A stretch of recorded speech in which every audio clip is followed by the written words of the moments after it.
All right, and we should be live. Hello there, everyone who has joined us for a very late scheduled hangout. Hi, I'm Kristi, and you're on my channel. I'm also, I have to say, a little bit under the weather, so I might be a bit dopey, I might be a bit quiet, and I might be a bit sleepy. I might be many of the seven dwarfs by the end of this program. But today I have on two great guests for a great conversation with some pretty intense and I think interesting topics. We have Martin Hughes, who you guys might know from his blog on Pathos. Is it, what's the name of it again? It's The name of the blog is Barrier Breaker. Yes, I knew had break Yeah. in it somewhere, but Barrier Breaker. And of course, the infamous Steve Shives, on YouTube infamous, but a good friend of mine and a guy whose opinions I respect and can easily respectfully disagree with on many things because he's just that nice. And we are going to be talking about some of the fallout. Now, a lot of you are probably sick of MythCon, and that's fair enough. I know I'm sick of MythCon because I was talking about it for weeks, but there's been things that have happened as a consequence of MythCon that I do think are important and worth talking about. In particular, I think, and others in the room in the Hangout can speak to this, I was personally very surprised at the lack of response from people I kind of thought would be in leadership positions to do things, and then their follow-ups and the way they responded made me realize that they're not kind of interested in the issues that we're interested in. And that then asks the question, I think, for those of us in the YouTube progressive community who are secular and atheists, what does that mean for us? Then also, since the MythCon conference happened, I guess MythCon, not MythCon conference, that's sort of double speak. Sargon of Akkad had a guest on. Martin went to speak with him about some of his really bizarre ideas about history of racial justice. I do have to say that in the discussion that you had with Sargon, it wasn't always clear to me whether he was speaking about the British experience or the American experience, and seemed to be some conflation there. I don't know if you want to pick that apart a little bit more, but for this show, we're going to start with talking with Martin. Steve's going to jump in at any point to ask questions. He's going to help interview because I'm sick. And then once we kind of talk about Martin's experiences and reflections on his hangout experience with Carl, then we want to talk about U.S. atheism in the light of what happened at MythCon, and where do we go if we want an intersectional atheism? Where do we look to if we want an atheism where people feel included and accepted and welcomed, where bullying isn't the default interaction and where ownage has no place? So yeah, let's first start with Martin. Do you want to give the people in the audience who might not have seen the breakdown a quick summary as sort of like what happened, and then the things that you want to talk about in particular that you've been thinking about as a consequence of your interactions with Sargon Carl. And yeah, we'll go from there. Okay. Well, there are some things that I wanted to talk to Sargon about. I thought he fundamentally didn't understand what intersectionality was. That's one thing that I wanted to discuss with him. But when I actually got onto when I actually started discussing some of the concerns that I had with him, as you just said, one of the things that surprised me is that he thought that this whole debate that we're having, at least regarding the alt-right and those who are against the alt-right, um, and anti-SJWs and those who are trying to advocate for social justice, he thought it really kind of heated up around 2011, which and that's kind of that that took me aback, and it was hard to understand how he got there. Now he does say, for clarification, that our debates on race may have started before that, but he thinks that they primarily were taking place in academia. And I guess his view is that uh, the alt right and the anti SJW uh, push was a response to, as he puts it, thousands of articles that came out basically saying, basically using identity politics to say that white people can't speak. Um, and for me, I mean, a lot of the comments underneath our back and forth were basically talking about my size, and that was a sigh for me because I couldn't understand how he got there. I mean, the debate on race has been going extremely intensely for the last 400 years, at least in the United States, which was the context I assume we were talking within, primarily because, this was kind of on the heels of MythCon, which took place in Milwaukee. But to say that this debate only just started really heating up since 2011 is a very strange narrative for me, but it makes sense. And thinking about it, and I think I said this when I was in discussion. No, I didn't. I said this in my blog post afterwards, but um, the insistence on anything before 2011 being too far in the past for us to talk about. I was talking about the 80s and 90s, which weren't that long ago, in response to him saying that in the 80s and 90s, race wasn't really a big part of our conversation. I was like, well, where were you during the O.J. Simpson trial? Like, we're the most publicized trial in American history, arguably. Where were you during the Rodney King riots? Where were you when we were where were you when people were talking about primarily black, welfare moms, or, the three strikes law and being tough on crime and so on? Like, um, this debate was extremely heated between, and very racially divided in the 90s and 80s and before that. I mean, civil rights era and, you know, going back to when going back to segregation and, Yeah, the lynchings 70s, and the voting 60s, the rights. 40s, And the 30s. It's like it's yeah, always it's been there. a It's it's been a there before we straight were a country. line consistently. Slavery was there before we were a country. It's tainted us, our history, Right. from Right. before we started. Yeah, I mean, the first slave came in like the early 17th century, I guess, to the United States. So like, how can he?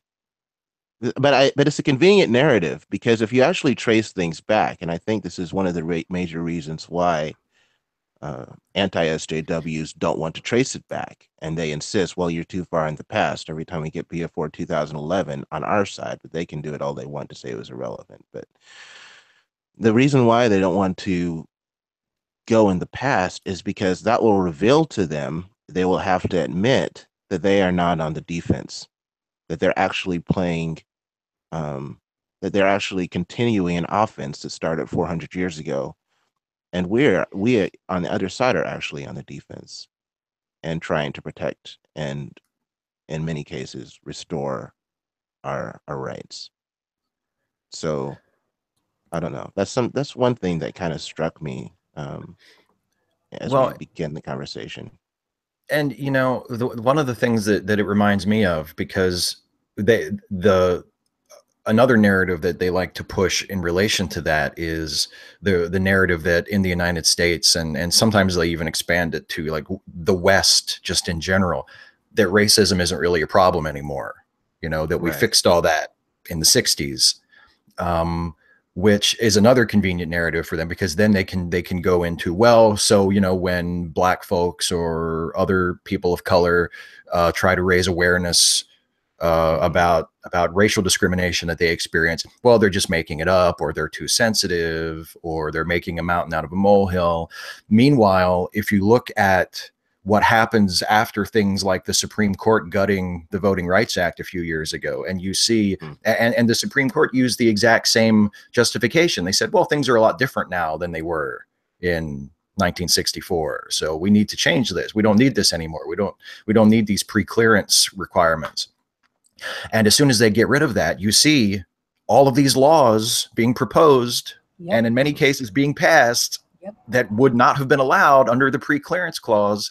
So clearly the problem still exists, and clearly there is still this very powerful, very potent, very sort of motivated faction in our population and in our politics that wants to take voting rights away from black folks and poor folks and other oppressed people. And, just saying, well, we fixed it 50 years ago, so it must be okay, doesn't really mean that the problem is gone. It just means that the law in place has done an okay job of holding the worst of it back, but the underlying feelings and the underlying prejudices are still there. And yet, you know, these alt-right types and people who sort of, you know, play footsie with the alt-right, like Sargon, you know, they need it to be, oh no, racism is over, and it's just people victim playing, you know. And I And don't understand how. Oh, I have a point too, but you want to finish, Martin, and then I'll make my point about voting rights. Oh, sure. I was just gonna say a point that I don't understand how they can say that there is no discrimination with the studies the way they are. I just want to see a study that indicates that white people are doing better than black people, not just in outcomes, but also in opportunity. And I saw during MythCon when, you know, Thomas Smith brought up the point about, you know, how black individuals get shot and homicides and so on. And cops, off-duty cops, who people of cops who are off-duty, POC cops, right, are like 70 or 90% of the, like, you know, cops shot off duty compared to whites. Yeah, I don't have the specific numbers, but I know he mentioned it. But I remember Sargon of Akkad was basically, or Carl Benjamin was basically responded to that and saying, no, more white people get shot. And then Thomas Smith, this is one of the frustrating things, because I'm wondering if I actually need to argue against this or if they already know and they're covering it up. Because Thomas Smith responded and he's like, well, because there are more white people, that's why more white people get shot. And then Carl Benjamin repeated his point. Thomas Smith repeated the same sentence. Carl Benjamin then said, well, white people are more likely to get shot because there are more white people. Well, yeah, but white people are more likely to get shot because there are more white people. Yeah. Like, is it really ignorance or is it intentional, just trying to conflate the facts for whatever reason? I prefer not to try to get inside the mind of Carl Benjamin.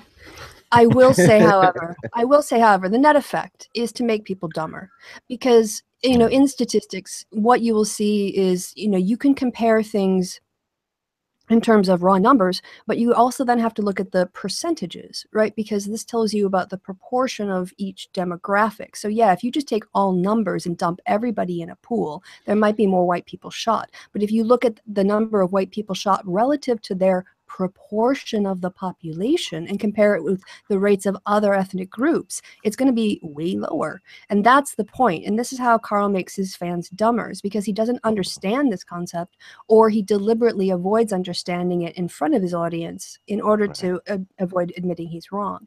And just quickly on Steve's point about clearance, about states that need clearance to do districting, the problem with that law is, of course, it only targeted specific states in the South, and we've seen Jim Crow exported.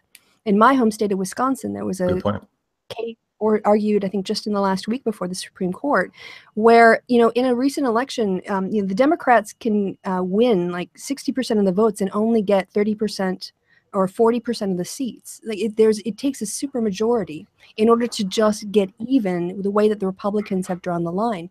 And uniquely to this case, decided by Lynn Edelman, who I knew when he was in the state Senate, vaguely, like we weren't friends. I knew, you know, like that kind of thing. But I know a federal judge. Well, 6 degrees of separation. But he said, and it's the first time, he said, what Republicans, what they've done here in these lines is they've made Democrats basically a marginalized group. They've said, if you're a Democrat, you won't ever be represented and have a shot at the majority. Now, it's been done before on, you know, racial lines, but it's never been done before with the idea of it being politically partisan. And of course, that's a net effect, right? So when you do things with students and minority people and other elderly groups, what you're doing is targeting the Democratic base. So that's the part of the voting rights that part deals with. But when you're drawing the lines in such a way that Democrats never have a chance to even get a house of the legislature, then yeah, that's like you're basically instilling one-party rule forever. That's true. And that is not democracy, that's totalitarianism. So, I mean, and so it is more, this is why it's important to study history, because you need to connect the rationale of those Jim Crow laws to see what their net effect is outside of the South. It's not just, we tend to sort of problematize these issues in the South, but they're no longer a Southern problem. They're a Republican strategy. We're getting a little off topic, but I felt like I needed that rant. Well, it's a Yeah. good thing. It's a good thing that YouTube has such an informed and passionate and well-intentioned historian like Carl Benjamin to educate people, because I hear all the time about how much he loves history and he knows so much about history. So clearly he's the person to talk to. Yeah. Another thing. It's Another thing I wanted to ask you about that too, if you wouldn't mind, Martin, is this notion of if you're just more like white people, you can be successful. Right. Because I see, as a feminist, that's an argument used in terms of the sex, the battle of the sexes, right? If women just negotiated their salaries like men, they would get paid as much. If women were just more aggressive and went into things like STEM fields the way that men do, they would get more money. That's not true even. It's, STEM doesn't make you that much money. It's business that makes you a lot of money. So dumb. But the problem with that, of course, is that women will never be men. And right. non-white people will never be white people. So you're setting people up for failure. You're setting up a standard of success Right. that's based in identity, not on merit, or not accounting for the intersectionality of people's experiences, like the fact that women have to give birth. So that has to be accounted for when we consider career progression. Unless we want to end as a species, we want to make it really hard for people to raise kids, and those kids have a good home with a good work-family balance. If we don't want those things, then yeah, let's keep that up. But if we actually want a healthy society, then we have to take into consideration things, and how fathers' work changes, and when is, sorry to go off in a bit of a rant, but like I said, in Germany, between the two parents, they get a year of paid parental leave. And it's not 100%. Like it starts at 75% and it goes down to 25%. So some people come back from work earlier. But many of my male colleagues will take the first 6 weeks off when their child is born and stay home. And that's all paid for, with the mother. And then about a year later, at the end of the maternity, or which is actually called parental time, they'll take another like 2 months off or 3 months off, because then the baby's about a year old and, they're not being nursed all the time. And it's just it makes a lot of sense for the mother to be there early on and then the dad to come in at the end. And I want that for people in America, but we're never going to get there if we don't start questioning this patriarchal system, if we don't start unpacking the racism, if we don't start unpacking the ways that the system is set up for people to stay impoverished, and to basically, be fodder for the capitalist system, if I'm going to go all Marxist. But yeah, we're getting way off topic too. But that notion of whiteness as No, that makes normalness sense. and whiteness as success. Right. Right. I think one thing that's interesting about that I kind of ran across in that debate, that was kind of a surprise. I was taken aback by that too, especially when at first it seemed blatant. Basically, he had the completely it's completely erroneous. It's just not it's not at all true, right? That uh, Asian Americans are successful because they have a work ethic that's similar to that of white Americans. Like that's just not true. And I think I went into some detail as to exactly why, this whole model minority myth concept doesn't really hold. But I think even more than that, um, I think what struck me is that he tried to hide it. So he said basically, this is white culture, right? This is the way that white people think, or this is kind of what he was referring to, like the way that white people get ahead, is something that black individuals can learn from. And then he's like, I wouldn't call it white culture. Like he's you can't come out and say that black people have to act like white people, but that's what he was referring to. Like he made it clear that's what he was referring to, and then he kind of like hid behind it. And I think that's kind of disturbing. It kind of brings to mind that that old clip going around on the internet of Lee Atwater basically saying, Mhm. we set up all these policies to set black people up to fail, and people vote for us because that's what they do, but we don't actually come out and say it. We don't use You used to be able to just come out and say it. We can't do that anymore. You can't say inward, inward, inward all the time. So now you just like have policies in place that hurt black people Welfare more than white queens. people. Yeah, Yeah, yeah, there's a welfare queen, the whole Reagan's whole deal, and I think Bill Clinton may have had something to do with that too. But like, that whole so you can't say black people have to be white but you refer to that concept, and you make clear that you're referring to that concept of whiteness, and then you basically condemn Black culture because they don't fulfill it. And like you're saying, I mean, Kristi, you hit it dead on, right? With we can never be white, and that's one thing I was trying to. I mean, I did it anecdotally with my sister and my dad, but there's a bunch of examples. You know, even when we get to those, you know, middle class suburbanite, you know, positions, or even upper class, even, you know, Obama and so on, you're still at that level dealing with racism. People still see you as, in some ways, you know, inferior because you're Black in much of America. So you can never just cross the line and become white. And so if that's the standard, whether you're saying explicitly or implicitly, you're just continuing a discrimination that's not just hurting Black people, but also hurting society as a whole. And if I could build on that, again, the importance of history. The reason why the white middle class in America in the 1950s and 60s, when, Bill O'Reilly and Sean Hannity were growing up, the reason they were so prosperous is because the government funded their college education and built them houses. It was a massive infusion of wealth into the disproportionately white service members of World War II. And I don't know the history well enough to know the extent to which Black service members were able to take advantage of that program because of the nature of like education being racist and stuff after World War II. But so if that's what it takes to be successful, then all we need to do is give an entire generation of African Americans the funds to go to college and to get a house in the suburbs, and we'll solve the problem, because that's what really put the white class on that Leave It to Beaver middle class 1950s patriarchy, racist patriarchy that people hold up now as the standard of middle class and American success. I just want to, can I say something? Because I just saw something in the chat. Somebody named Apollo asked, what is white culture and Black culture? Um, I think that's kind of relevant here too. I think that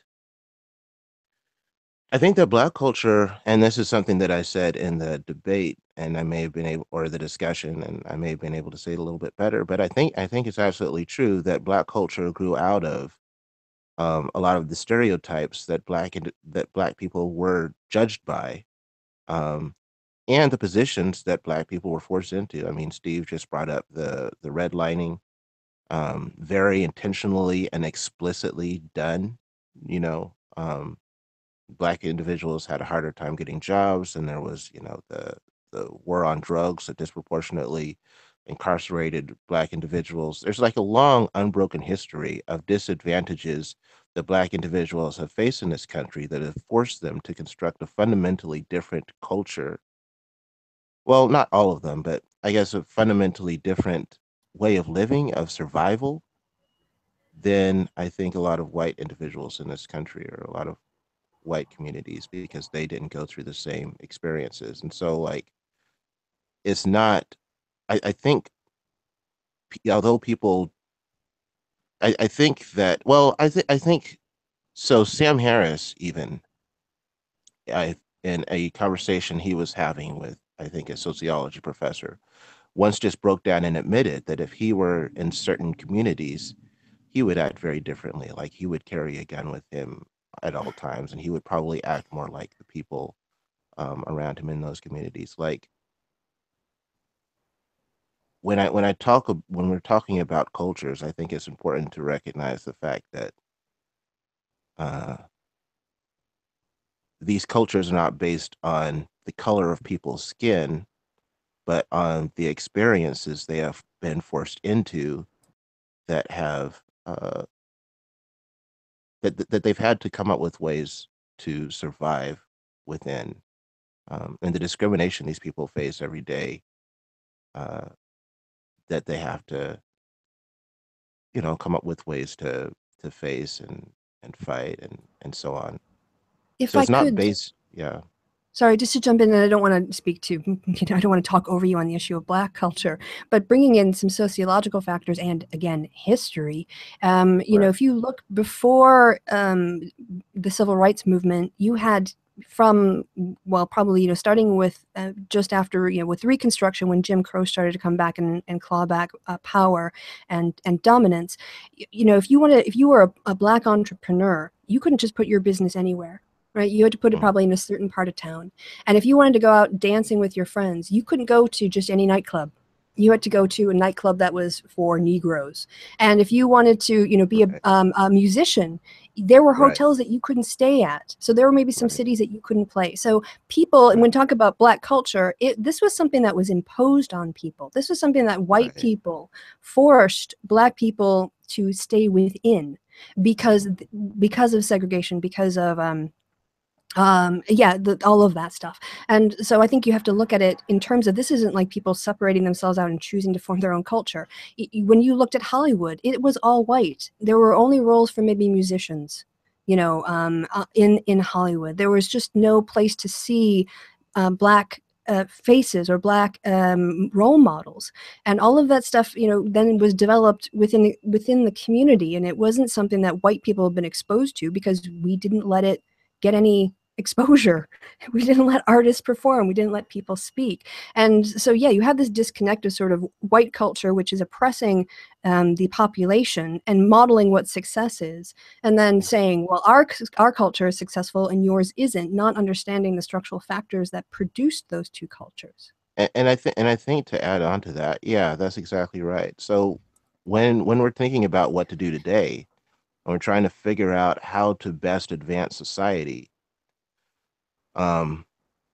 then we need to take into account not just the generational factors, but the current factors that you know, Black individuals face, um, and recognize that the culture that many Black communities have formed has been, you know, somewhat effective in ensuring some level of survival. Like we can take Black culture, I mean, segments of Black culture and Black communities, and think about how we can encourage flourishing, as opposed to, okay, I'm not going to help you unless you look more like um, a white culture, which you're never exactly going to look like, because even if you have all the, you know, trappings on paper, you're still going to be Black, and there is still discrimination in this country. And I think in some ways, like, I'm seeing that there are changes in culture that are recognizing, you know, the importance of diversity and respecting diversity, and, you know, encouraging all of society to um, develop. So I think that's helpful. And I think we should continue on that path of, you know, equality with diversity, as opposed to, okay, we're not going to help you unless you know, fulfill this definition that you can never exactly, you know, exactly reach. Well, and you know, a lot of the not even a lot, almost all of the pushback, you know, and the sort of things that we're talking about, the anti-Black, anti-woman forces that are, you know, continuing to become more and more prevalent, and they were already pretty prevalent. It's in response to those attempts to promote diversity and inclusion. I mean, the other side of what people like Carl Benjamin do is, because on the surface, when he says something like, you know, well, if Black folks just acted more like white folks, they would do better. On the surface, he's saying it's their problem and they need to fix it by doing this. But the other side of that is he's saying to his audience of mostly white people, it's not your problem. Exactly. And that is the core of his message, and of a lot of other people who push the same message, saying to his audience, there's nothing you have to do. You don't have to change. You don't have to do any better. You don't have to change your attitude. You don't have to educate yourself. You don't have to stick your neck out. You don't have to be more sensitive. There's nothing you have to do different. You are not the problem. In fact, the way you do it is right, and other people should do it the way you do it. And I mean, it's basically a reinforcement or a reapplication of segregation, right? Like Sure. these are white individuals, and we need to let the black individuals alone. We need to just let the black individuals just struggle, and maybe they may still go through discrimination and oppression and so on, but we need to leave them alone. And that's actually going to, you know, and we've tried that already. Yeah. We have separated white people from black people. And I thought that was segregation, and I thought that we decided that that was a bad idea. I thought we decided that we were one community, that we were one whole society, and that we were going to work together for the common good, as opposed to, just for, let the white people, do their thing, and the black people have to struggle to. And I also question, I mean, this gets into a dark area that I know a lot of people may not agree with me on, but I also question the sincerity of that. Do you really want black individuals to succeed? Because that was the whole line during segregation, right? That, yeah, we want the black people to do well. They just have to do it in their own communities. They just have to whip their communities in shape, and then they're going to do well. But when we actually did do well, I think it was the Tulsa, race riots and a whole bunch of other riots. People don't realize the biggest riot in history was arguably started by white individuals who got mad that black individuals were actually doing better than they were in their segregated neighborhood, and burned it to the ground. And then basically 2 or 3 days later, didn't have any insurance payments, or didn't pay them back for all the damage that they did. This was back in 1920, but it seems to be a repetition possibly of now, because what they said then is, I believe, got up and said after all that happened, it's all in the past. That happened a whole week ago. It's time to move on. And the frustrating thing is that last I checked, because there is a bunch of people affected by this, there were people 90, 100 years old who are still trying to get a dime from what happened. Maybe they've died off now, but last I checked in 2010 or 2011, they were still trying to get a dime from what happened. And the people of Oklahoma were like, hell no, that happened at first. That happened a week ago. That happened a year ago. That happened 10 years ago. That happened. Do you really want us to succeed? Or is it and if you really do, and we've decided that segregation is not the best way to do it, why aren't you helping us? Why aren't you joining with us and helping us, progress as a society, instead of saying, oh, black culture over there, they've got to, do their own thing. Assistance from us.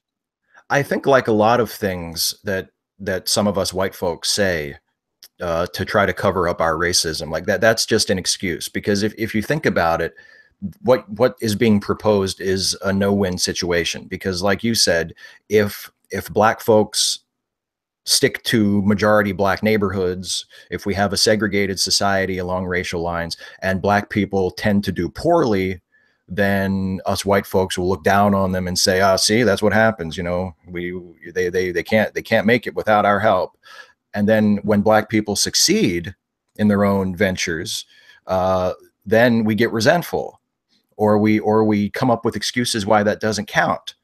There was the example that I can point to from my own area of interest. I wouldn't say expertise, but would be prior to the integration of Major League Baseball, when there were black only major leagues. There was the Negro National League and what was called at the time the Eastern Colored League. And they had some of the best baseball players in the world. Yeah, they did. Like without question. Right.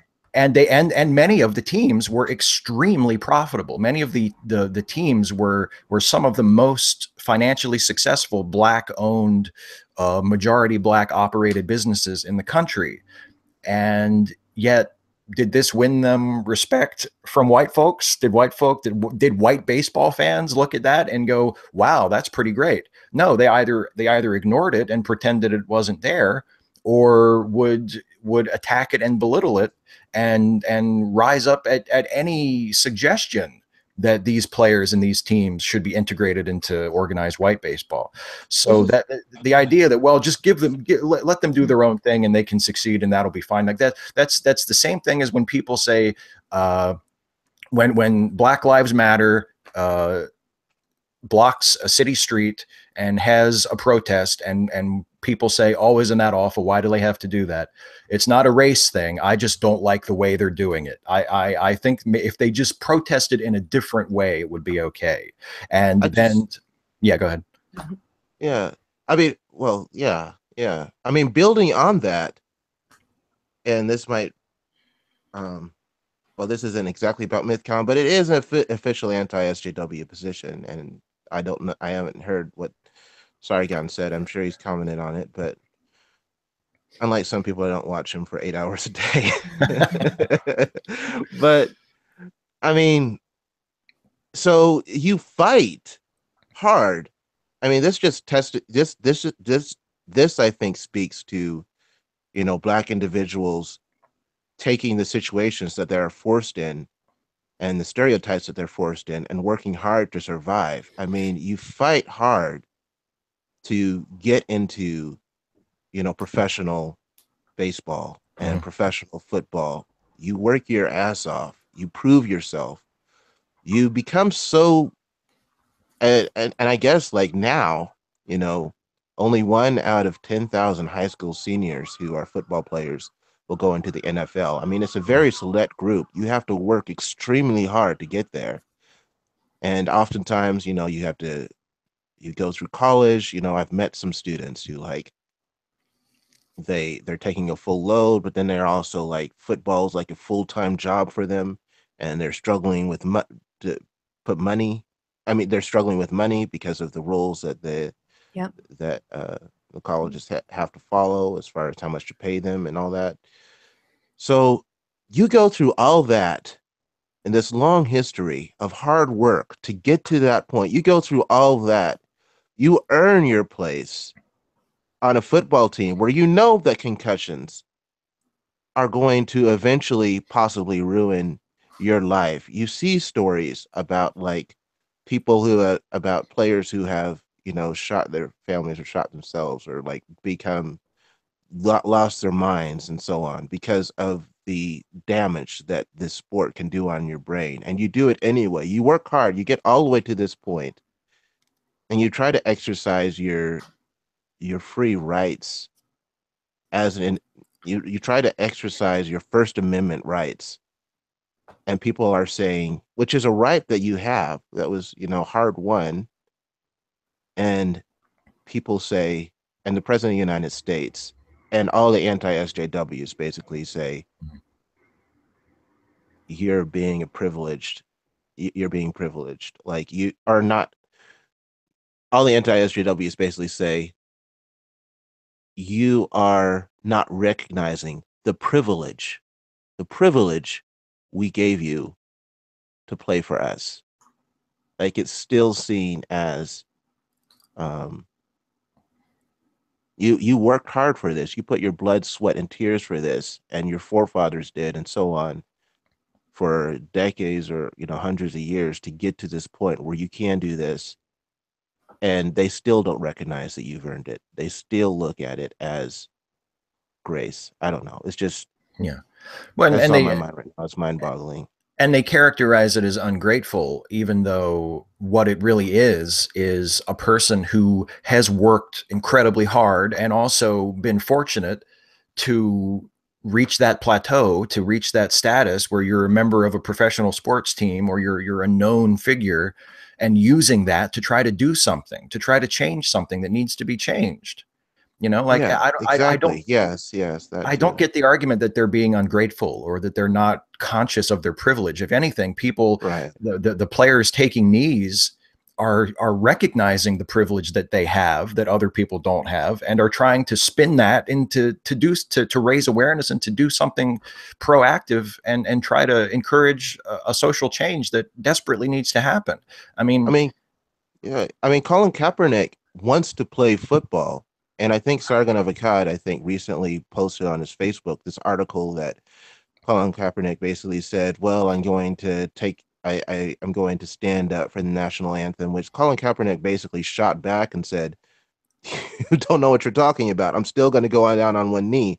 I'm willing to forego a multi-million-dollar, contract so that I can have this protest." It that's something that should be respected, not demeaned. I think whether you agree with him or not, it, it's it's kind of it's kind of mind-boggling. I know that's off topic, No, but that's right. But to kind of tie this all back into the alt-light, what is really at the heart of this, and it's what Steve brought up, I think, very cogently earlier, this idea that Sargon is giving his audience an out of any moral responsibility for changing the society they are in. Yeah, we can't do anything about the past, but what are you going to do now to make sure that Colin Kaepernicks in the future don't have to go through this crap? What can you do in your own relationships, in your own workplace? What can you do in your own society? And owning that, wanting to make that better society for everyone. It's not just about, hey, Black people, you need to do better, and we don't have to do anything. That's bullshit. but I think We all have to work to make this better. But so just to finish the point, the thing that I wanted to tie it to was this disregard, and also it hints of white supremacy and contempt for people based on race. And this is why Richard Spencer says, that Carl is a good entry point, because you start with Carl, and then you can go, and then you're watching videos, oh, let's look at this thing on the Jewish question. It looks at both sides. I'm going to be open-minded and look at both sides. And suddenly you're being exposed to Nazi propaganda with no one refuting it. So this is the slippery slope that I mentioned in my interview with Thomas. Yeah, it is definitely. Oh, I didn't see that interview. I'll have to check that out. But anyway, yeah, it was a good interview. We covered a lot. I think it was pretty good. So awesome. Anyway, yeah, go ahead. I'm just plugging it. It's on my channel if anyone wants to watch it. It's right here on my channel. You can watch it after this hangout. Cool. Yeah, so I think, yeah, I definitely think it is an entry point. I mean, if you listen to what Carl says and you think about what will happen if that's enacted, again, it's basically, he doesn't call it white culture, but that's what he's referring to, that whole concept of white culture anyway, that was popularized by Richard Spencer, but much more explicitly. And the line that Richard Spencer basically has is that Black culture needs to be separate from white culture, which to some extent, or what Richard Spencer calls Black culture needs to be separate from white culture, which is kind of a harder version of what Sargon is selling. I mean, it is exactly that, a harder version of what Sargon is selling. So it is, when Richard Spencer says that Sargon of Akkad and people like him are in introduction to him. Yeah, Kristi, I see that too, for sure. Yeah, they're definitely pushing in the same direction, which, and honestly, I think the main reason why people like Carl Benjamin bother to deny that is for the optics of it, is because he knows that if he is branded a white supremacist, that eventually he will be dragged down in the same direction that Richard Spencer eventually will be dragged into. Eventually some white supremacist, someone with a swastika on their arm or something else, is going to do one awful thing too many. And all the people who are paying attention to this, but sort of watching from the sidelines, are going to go, okay, that's enough. And it's just, they're going to be forced back into the margins and into the fringes. And Carl doesn't want to go. Carl doesn't want to be dragged along with them. There's a point I wanted to bring up, referencing something that happened at MythCon, that, and you reminded me of it, Martin, when you talked about how, Kaepernick has said, I'm willing to not play football if the price of me playing football is I have to stand for the anthem and respect the flag for a country that I don't think respects me. There was a moment during the talk between Thomas and Carl Benjamin at MythCon. It was near the end when they were taking questions. Mm-hmm. And one of the questions, I think it was Karen Garst, if I'm not wrong, but she asked a question, and she basically pointed out, it's a little inappropriate, or a little strange, at least, to have two cis hetero white men on stage talking about feminism and talking about women's issues, and there's no woman here talking about these issues that directly affect them. And you could make the same point that the same thing was happening when they were talking about black issues. It's two white guys arguing over how we should treat black folks, or and Thomas, to his credit, because he's a good dude and he makes an effort, he agreed. He said, "You're absolutely right. And I think they should have invited more women to this. And I think there should be more women on stage for this." And Carl Benjamin says, "But aren't you a white man?" And Thomas says, "Yes, but I think they should have invited more women. There should be more diversity." And this is completely beyond Carl's understanding, because Thomas is saying, "I think it would be good if they invited fewer people like me and more people who are not like me, to make the voices more diverse." And Carl said, "But you're a white man, therefore you've just deplatformed yourself. Well done." He is completely incapable of understanding the concept of people with privilege voluntarily stepping back to allow someone else to have a turn. That is completely alien to him. He does not understand it, because his worldview is completely built around, well, if something is available for me to take, I'm going to take it, and if I can get it, it's because I deserve it. And what do you mean I should check my privilege? What do you mean I should step back and allow someone else to speak? That's completely alien to him, because his worldview is so toxically narcissistic that the only response he can come up with to a fellow white person, say, "You know what, I agree. I think there should be more black people here. You know what, I agree. I think there should be more women here," is to mock the guy for saying that and for having that willingness, and to say, "Oh, good job, you just deplatformed yourself." Yeah, I know. I noticed when uh, I wonder how sincere he is, and like not understanding what we're saying when we're saying, and the reasons why we think that people should defer to the groups that are being discussed. We're talking about those groups' experience. Um, I'm just kind of stunned a little bit by somebody who's across the ocean, saying that he knows so well and so intimately exactly what it is like to be black in America. Like, but at the same time, so during my debate with him, he brought up this quote by Sally Boynton Brown. And he said, "What do you think about Sally Boynton Brown's quote that her job is to shut other white people up?" I didn't know who Sally Boynton Brown was. I said I couldn't say, one way or the other, but I had my computer in front of me. So as he was talking, I Googled up the quote. He said it was her job was to shut white people up. That's what she said. Her exact quote was, "My job is to listen to and be a voice, and my job is to shut other white people down when they interrupt. My job is to shut other white people down when they want to say, 'Oh no, I'm not prejudiced.'"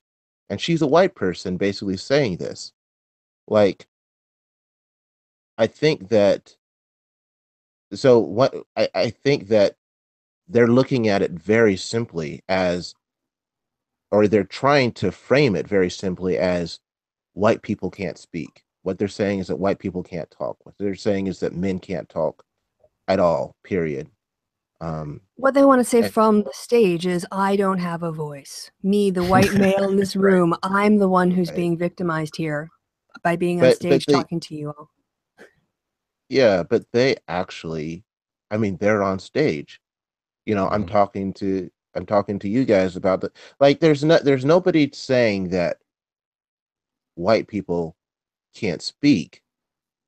But what we are saying is that you don't have the same experience that black individuals have in this country. And so if we're talking about the experience of black people who go through, prejudice and racism and so on, And we're trying to solve these problems, not just to feel sympathetic for Black people, which I think honestly, in some cases, is a lost cause. I think some people just don't care. But if you don't care about that, at least for the progress of our society, because if we keep a group in society down, we're missing out on untapped talent, and untapped, resources for, us as a community.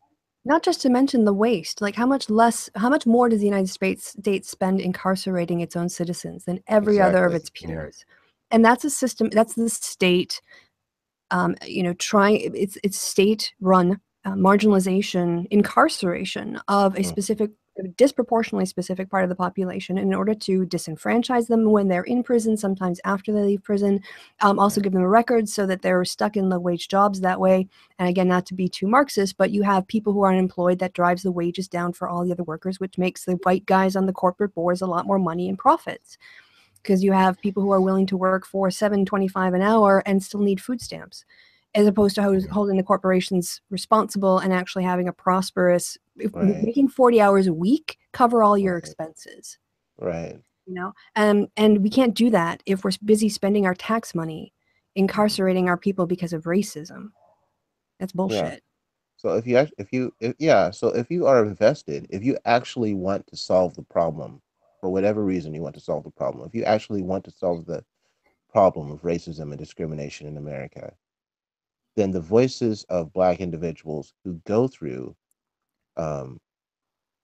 who are experiencing the problem is important. And so many times those voices get interrupted by people who say they're not experiencing a problem. Well, we know on the studies that we've done, based on the studies that we've done, and I've yet to see a study where this isn't happening. Maybe it's out there. I haven't seen it. And there's been, I guess, a lot done. But we know that this is going on. So maybe the voices who are denying it are a little less important if we're trying to solve the problem than the voices that are experiencing it and can help us identify ways to fix it. Oh, sorry, Steve, you go ahead, because then I'm going to kind of switch topics a little bit. Okay.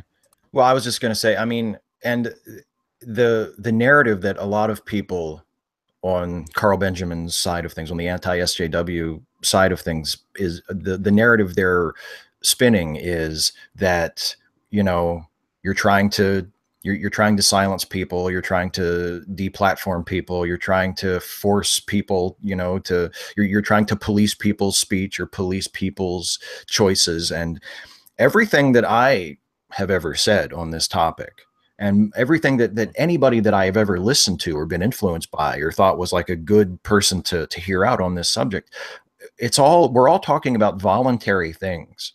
We're talking about take a closer look at what you do as an individual. Take a closer look at who you are listening to, or what kinds of things you are speaking, or maybe the people that you are speaking over that maybe deserve a chance to be heard. It's about voluntarily taking an audit of yourself and identifying areas where you need to do better, and then trying to do better. And the problem with that, and this goes back a little bit to the thing I referenced earlier about how so much of the message is you're okay the way you are, you don't have to change anything, and people who think that you should change are being unfair to you, is that's hard. That's really hard, especially if you grow up in a society where people like you are disproportionately given advantages over other people, so much so that you're not even aware of it most of the time until you are forced to look at it. It's hard to say, to shut up and step aside and listen to someone else. It's much easier to say, yeah, of course, I support racial equality. Yes, of course, I support civil rights for Black folks. Yes, of course, I support feminism. I support equal rights for women. It's so easy to say that. But if you don't live that way and you don't conduct yourself in a way that makes it easier for those goals to be achieved, or that pushes those causes forward, then it's just empty words. And the disappointing thing for me in both the build up to and then the fallout from MythCon as an atheist was seeing how many prominent atheists in the community were happy to say, I support equality, I support social justice, but can't be bothered to actually do anything. You know, they want to claim the identity. They want to claim. It's interesting. I listened to a little bit of Thomas's podcast, his new podcast with Jessica Show, and he interviewed her, and she's been talking a lot lately about how it kind of, you know, she sort of cocks an eyebrow suspiciously when a man is too vocal about declaring himself to be a feminist, and I totally understand that, and because it seems like you're claiming a title for yourself. And you're also sort of hoping to get benefits that come with that title. And a lot of people in the build up to and the fallout from MythCon in our community have been doing something that looks suspiciously similar to that, where they'll say, "Hey, I'm an open-minded progressive guy. Hey, I support social justice. I support racial equality. I support women's equality," but they don't actually do anything about it. I want to kind of add to that a little bit too. I've used this analogy before. You know, it's kind of like, as far as Black America is concerned, as far as I can tell, it's like we've been in a 400-year relationship with America, with the United States, or America, you know, before it was the United States as well. And it's kind of like in a relationship, you know, for this particular example, I'll just use, you know, I'll just use monogamy, although I respect, you know, polyamorous relationships as well for those who choose that. But it's kind of like in a monogamous relationship in which you have a partner who who you live with. And it's not an exact analogy, because ideally in a monogamy, you would choose your partner. We didn't get a choice. But you have a partner who keeps making promises to you and keeps breaking them, and breaks them and breaks them thousands, millions of times over the course of 400 years. And there would be after all that time, there's a very high degree of mistrust there. And there are people who will claim titles. There are people who will say, "I'm not racist," or there are people who will say, even, "I'm a social justice advocate for the," and historically this has happened so many times, you know, for the privilege it gives them, and not so much because they're actually interested in helping the people who are struggling. Um, and there's been so many promises made that have been broken in the past. You know, we thought that slavery was the main thing that was going. Well, people said, "I care about Black individuals, um, but you know, they're probably better off as slaves," and it's more of a familial thing, you know, in the South. I mean, if you look at history, right? This has happened so many times. And then slavery was over, and then it's like, okay, slavery is over, but we're not quite going to give you the right to vote, or we're going to allow states to have voting tests so that they can effectively deny you the right to vote. Um, and you know, you're free, but now you're going to be segregated. Okay, now you're not segregated anymore, but now you're going to, and during segregation, there are actually pictures of people saying, you know, a Black man is uh, a white Southern man, or something along those lines, is a Black man's best friend, but no segregation. I mean, no desegregation, basically. So you have people saying, "Yeah, I care about those Black people over there, but you know, they just need to kind of do their own thing and let us do our own thing, and you know, there's no need to desegregate. Like, I like those people." So you have them paying lip service to it and not actually following through with action. Then you have the drug war, and then you have, you know, the justice system, and you have discrimination with jobs. People who will swear they're not racist, who might engage in job discrimination. You have, you know, even going down so far as fraternities, people who will swear up and down they're, you know, not racist, but then the video comes out saying, you know, there will never be a Black person in our fraternity. Like, you know, on down the line. It's happened so many times, and it's such a part of Black individuals' lives, I think, in this country, that there's a major distrust, at least among Black individuals, when somebody says, you know, "I'm a social justice advocate for your side." We need to see action. We need to see sincerity. And if you actually do have that sincerity where you're not just in it for yourself, but actually in it to better the lives of Black individuals so that we all, kind of progress and become better as a society, then I think that's something that may eventually come out. But you're right, it's a lot more than just lip service, and it's a lot more than just going through the motions. It's also a sincere desire to, for whatever reason, make sure that Black individuals are treated equally, um, when compared to, the majority in this country of whites. Right. And so we've been now going on this topic for an hour. And so I just want to make sure we do talk about the future of U.S. atheism. But so I'm going to tie it together and we're going to do a little bit of a pivot if you guys are okay with that. Sure.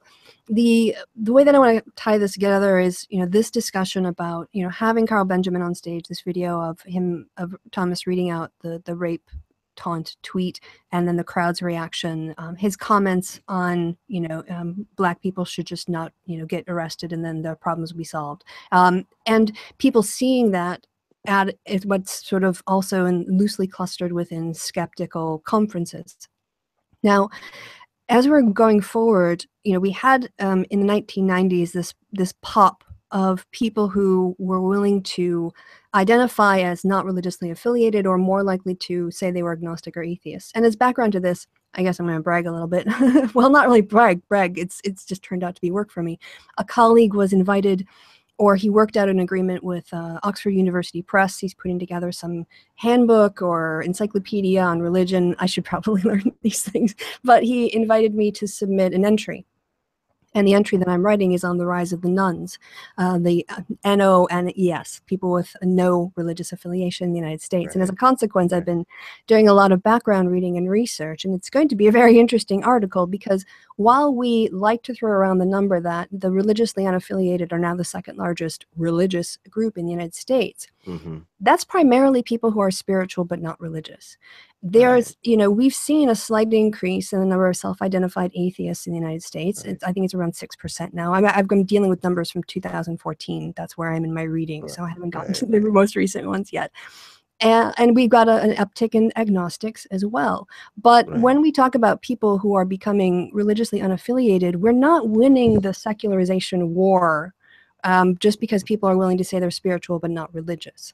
Most of those people still believe in some sort of God or universal spirit. So if we want to grow the atheist movement, it is, and always has been, disproportionately white, disproportionately male, and disproportionately people with higher degrees. But like I said, that was sort of pre-1990s. In the 1990s, with sort of the rise of the new atheists and the popularization, that's really what it became, was the popularization of atheist ideas and speakers and content. We did see in the United States this increase as people got exposed to these ideas. However, we're not going to get anywhere if we're hovering around 6 to 7, 8% of the population because we are excluding women. We're making our conferences hostile places for women. We're making them hostile places for people of color, trans people, people with disabilities. Nobody should not feel welcome at one of our conferences. That's my thought. That's my goal for an intersectional atheism. And we have to then change. It's like what Steve was saying. It's not just enough from your platform to say, I support feminism and Black Lives Matter. What are you doing to enact those values in the movement? And that's where, I think this is what, for me, the big thing that I hadn't even considered as a possibility coming out of MythCon, but it kind of, maybe in a Wizard of Oz sort of sense for me, pulled back the curtain. Because I had always thought of our dynamic was there was sort of the leadership who was unaware of what was going on in YouTube and in social media, and there were this sort of, clusters of us doing activism in different ways to try to engage with such stuff or to be a voice for an alternative view of what atheism and secularism can be in America. But if they only knew how bad it was, then they would take up the mantle or take up the torch, and then they could help us out with this. And with a few exceptions, they just sort of made their comments from the sidelines and have kind of seemed to walk away from it. And I know that some people have been rather disappointed and upset by this. I did make the comment that in some ways, it's good to know this now, because now we can say, all right, they won't be leaders on this. So who are going to be our leaders?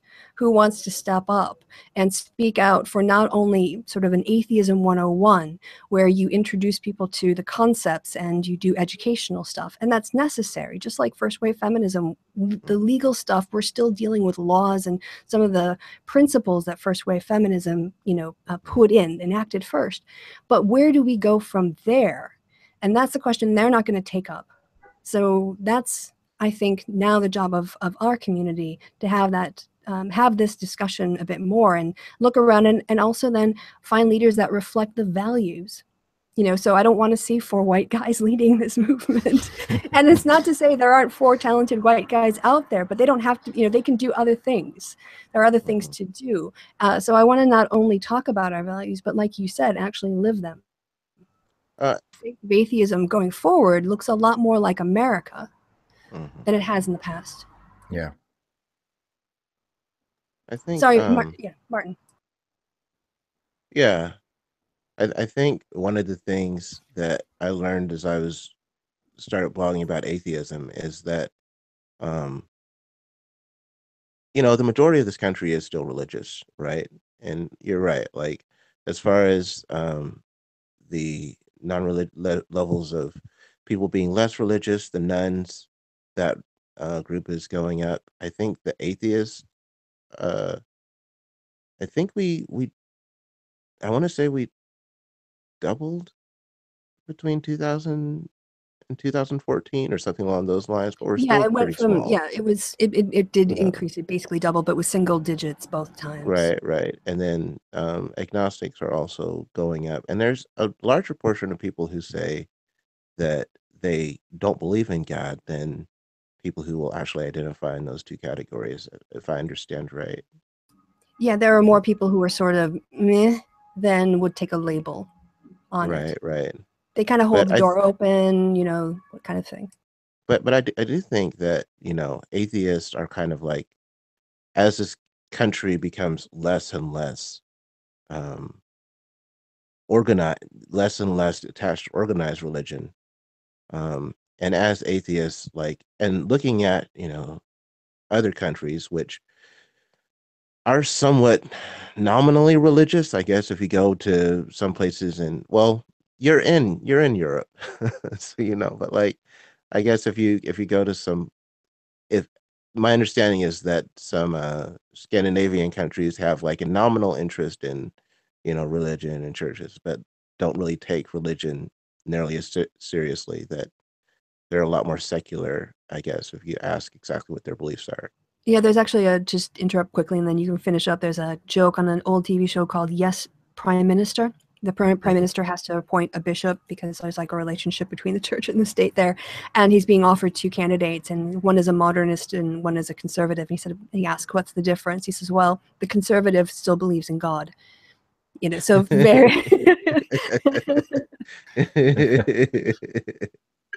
That's how it's CFE, yeah. But I think as we like progress to an increasingly, in the various ways you define it, it seems to be an increasingly secular society. I think it's important to make sure that there's a space, regardless of where you fall in the non-religious continuum. And it's kind of interesting. I mean, with this, my channel Patheos kind of changed its name from the Patheos Atheist channel to the Patheos Non-Religious channel, partly because of, this information, I guess. But like, as you, and a few other things, I guess, not to start any rumors, but like, I think as we progress to an increasingly secular society, these debates that we're having in the atheist community and the larger humanist community, the community of people who don't believe in God, become increasingly important. And so I think it's important to have like a place where people care about social justice. Like, there's one level of it of, trying to figure out, okay, who should the leaders be, who should be talking, that type of deal. And that conversation is extremely important. Um, and but on another level too, even if, my attitude too is, so atheists are already a minority. And when I have talked about my experiences with atheism on my blog, I do it knowing that currently most of the United States is Christian, but people still might connect to my experience, and my voice still needs to be out there for the people who, need some support. And, part of my attitude is that, yes, we're trying to win the war, but even if you're a smaller voice, even if you're like a smaller YouTuber or a smaller blogger, and it seems like some of these voices that are against social justice are overwhelming, you still need to, people still need your space. People still need your voice. People still need to be encouraged by what you have to say. You can be a leader and lead from that level. And that's very important. We do need leaders. We also need, the individual voices that people can relate to and realize, you know, even though Sargon of Akkad might have a substantial number of people who follow him, as in the atheist community, um, your voice is there, and people can connect with you, and you can make a positive impact in their lives, and in and I think as this country becomes more secular, um, those voices and whatever cul-de-sacs and so on, and thought that you preserve through your voice are going to become, increasingly important. I don't know. That was a bit meandering, but I guess what the basic thing that I'm saying is that um, whether we win this culture war and protect atheism, and it seems like we in many cases are, uh, or these voices continue to get more prominent, even though in some cases they seem to be shutting down. We need to make sure that we're keeping these uh, arenas of uh, basically safe spaces for um, marginalized groups open. Steve, you wanna? Yeah, well, because I agree with a lot of what you just said, Martin, and I mean, I can sort of spin off of that and say that for me personally, as I have sort of continued to change and grow with regards to how I feel about atheism and the atheist community and where it should fit in the broader culture, um, the question of whether or not another person believes in God is less and less important to me all the time. I really don't care if other people believe in God or don't believe in God. I honestly have no interest in trying to persuade someone who believes in God that God doesn't exist. That just doesn't interest me anymore.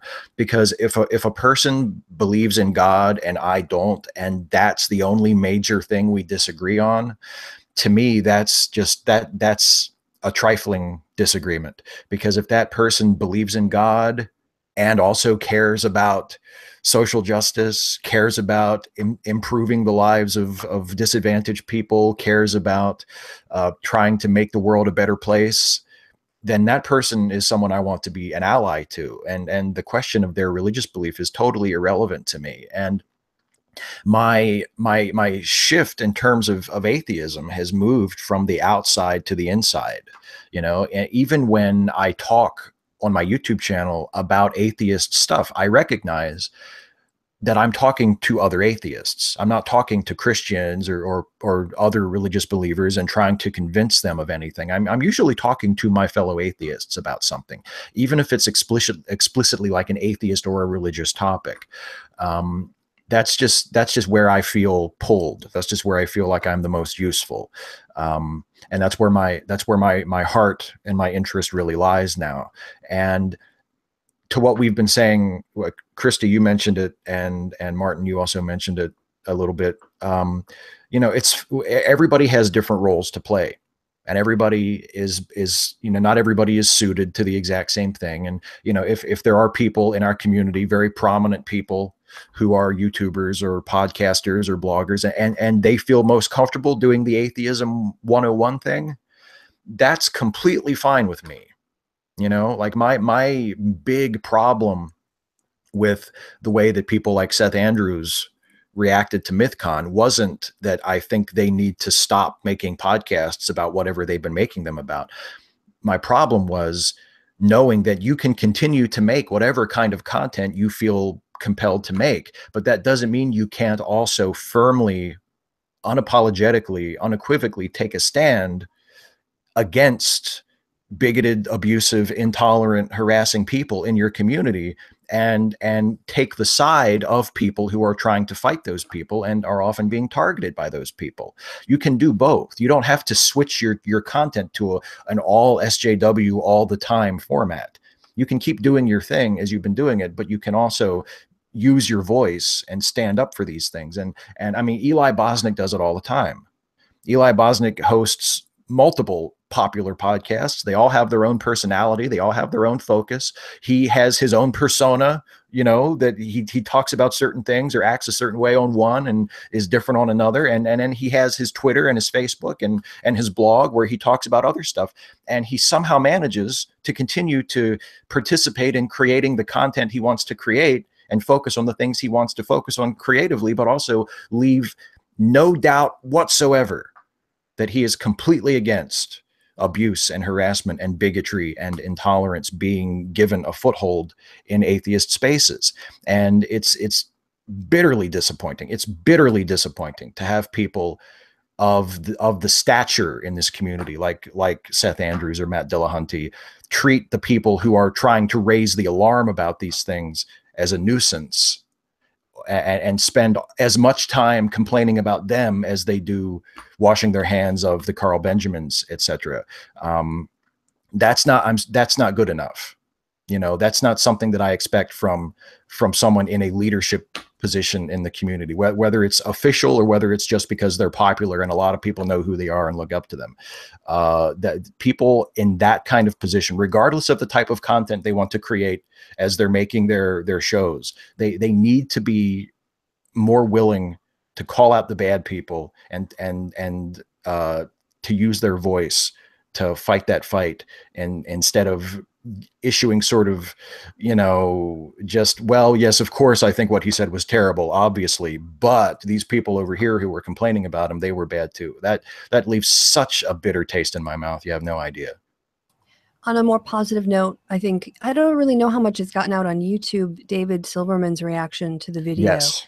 And if you're on, well, basically you can go to his Facebook page because it's his public Facebook page. I strongly encourage you read it because he had the kind of reaction that I think was entirely appropriate. He basically said when he saw the video of what happened at MythCon, his blood boiled and the bile rose in his throat and he was furious. And he basically said anyone who cheered that is an asshole, and he doesn't want you at their conferences. Their conferences will never be like that.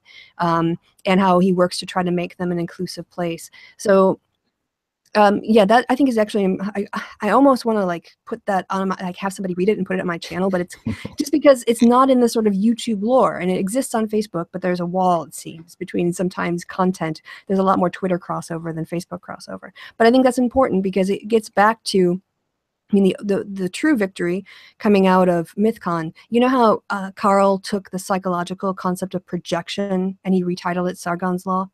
I think we might need to take the concept of a Pyrrhic victory and call it a Sargonian victory, because he really thinks, and his fans really think, that they won that particular battle. But what they're not seeing is the long-term consequences of that, and in terms of the battle of ideas that's happening between these opposing sets of values. I think it's not just ideologies, it's values. So yeah, David Silverman definitely took a hard stance, and it would have been great if more people would have been like that, but he doesn't normally get acknowledged, so I wanted to throw his name out there and also encourage people to check out his Facebook if you want to read the full entry. It's the first part of October. Sorry, so you'll have to scroll down a little bit now because it's getting on the middle of the month. And also, I agree. Eli is amazing. Like, he's fantastic. And you know, the great thing about what Silverman said is he normally doesn't say that kind of thing. You know, because he is sort of in a leadership position, and he's sort of, you know, he organizes conferences and he runs organizations, and he's sort of like the cat herder. And you know, when he has sort of commented on subjects like this in the past, he has often struck a much more moderate tone, you know. But so it was so encouraging to see him not just say what he said in response to MythCon, but also he made a similar statement after Charlottesville at the American Atheist Convention, where he said, you know, I know that there are atheists who are also white supremacists, or who also think that what happened in Charlottesville was praiseworthy or whatever. And he gave a very similar statement then, where he said, we don't want you here, we don't want your support, we don't want your money, we're not here for you, you know, we renounce you. And again, on the one hand, I think absolutely, yes, that's exactly what he should have said, and I'm incredibly grateful that he said it. But on the other hand, it's like, so why isn't everybody saying that? Every single person in the community with any kind of a voice should be saying the exact same thing. We should be looking at what David Silverman said and saying, now, why didn't I say that? Or why aren't I saying it now? Or, you know, am I going to say that the next time something like this happens? I think it seems like it's something that's really important in a couple aspects. I mean, one, I mean, I don't know how many times I've heard people say, why aren't there more Black atheists in the atheist community, basically? And if you look at the stats of the demographic, the demographics of the atheist community is overwhelmingly white and male, right? So one of the major questions is, how do we bring more Black individuals into the community? Um, Seems like people have talked about that quite a bit. And what Dave Silverman did by taking a very firm stance there is basically say, you know, we're not going to stand for, you know, these views that I think would alienate quite a few African Americans from considering atheism, and kind of would make atheism a predominantly uh, white dominated group. The other thing attached to this too is, you know, I kind of join with you, Steve, as far as like, I care a lot more, and I've had to admit this a few times. I care a lot more about social justice than I do about. I care a lot more about social justice than I do about atheism currently. Um, I want to make sure that people are treated right, as opposed to make sure that people don't believe in God, making sure that people don't believe in God. Although atheism still has some importance to me. And so, as atheism, to the extent that atheism is a political movement that has some influence in culture, um, I think it's important for us for not only, yeah, Dave Silverman, but also other atheist leaders to, you know, make a clear statement that, you know, as a political movement, we're not focusing on, you know, the Sargon of Akkads and the Shuanhens and the armored skeptics and so on of the world, which is what MythCon was uh, in some ways kind of pushing towards. Um, we're focused on doing what is best for society, and society includes minorities, and it includes women, and marginalized groups in general. Like, we're trying to do what is best for them. And so I think that focus is also very important. I think it's also possibly even more important than, you know, how many Black individuals are comfortable with joining atheism. Like, the most important concern, I think, would be making sure that we as atheists and as a movement are more defined by caring about um, social justice than about uh, more concerned about caring about social justice than fighting against it. I think if you have a group of people who actually enact those values and create that kind of space, then we should have less problem sort of conversations around how do we attract Black atheists to the movement. Hopefully, if you live those values and you're seen doing those things, then people who are interested will feel they can come in. You know, but I'm so not sure. I mean, in terms of well, no, you go ahead. Finish your thought. Well,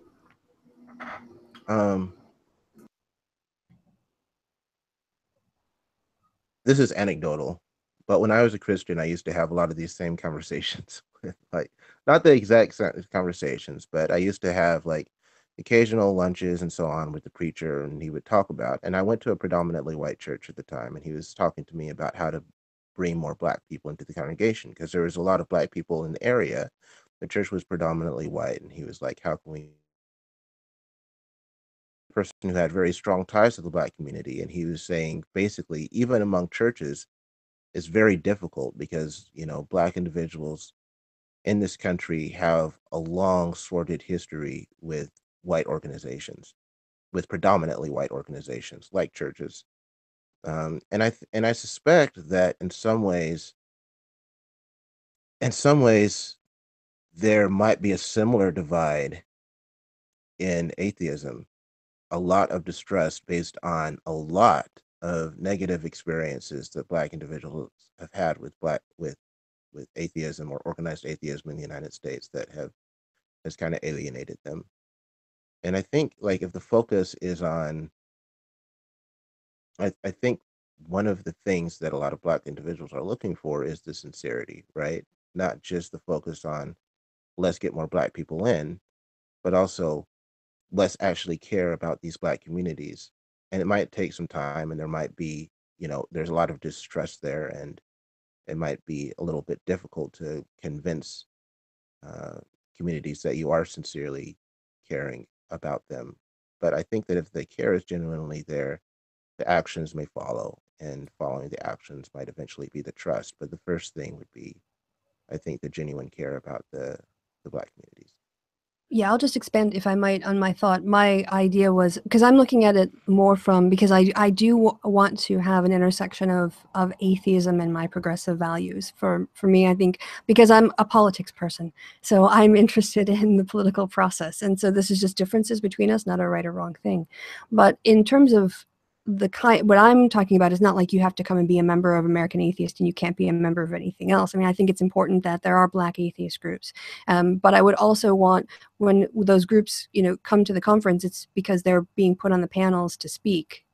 And they're coming and attending things that they're interested in and networking with people and meeting. So it's about creating that environment, and also within our own content, that if somebody were to come on this channel and hear talk about the future of the atheist community and hear this conversation, that Right. it would make them feel like, yeah, there are people in this movement that I can talk to. And so that's kind of where I was coming from with that point. So Yeah, yeah, go ahead. yeah, I definitely support that. I'm just thinking about, um, yeah, and then when they talk, and they give talk at conferences, hopefully talks at conferences in different arenas. Hopefully, people are actually, paying attention and taking it to heart, not just as, I mean, I'm not saying that this is the case. I have heard this from like other Black atheists, but like, um, even though, well, um, and so it would be more than there's a Black atheist speaking at this conference, but also what this person has to say was very important, and we should, like, you know, think carefully about how we can take what they said and like implement it into our lives and our dealings with communities and so on. But yeah, that is a positive step. Yeah.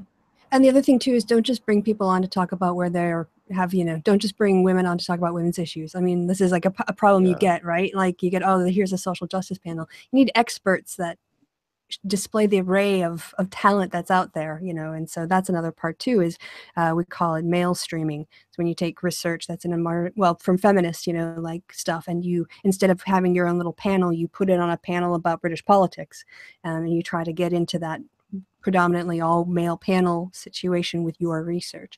And so, yeah, it's not just, it's bringing people in to talk about their experiences, but not only their experiences either, you know, because that's a different kind of almost ghettoization of, oh, here are these topics and now we tick the box and we can go focus on other things. It's about really looking at the diversity of your panels and speakers and the kinds of people you're bringing on across the conference, you know, and I'm not saying you're not saying that, I'm just saying that that's a value that has to be there too. And not just with conferences, it's like, you know, other parts of the life. I mean, obviously that's an area where people get together, but it should be in the voices that people are have access to and can connect with.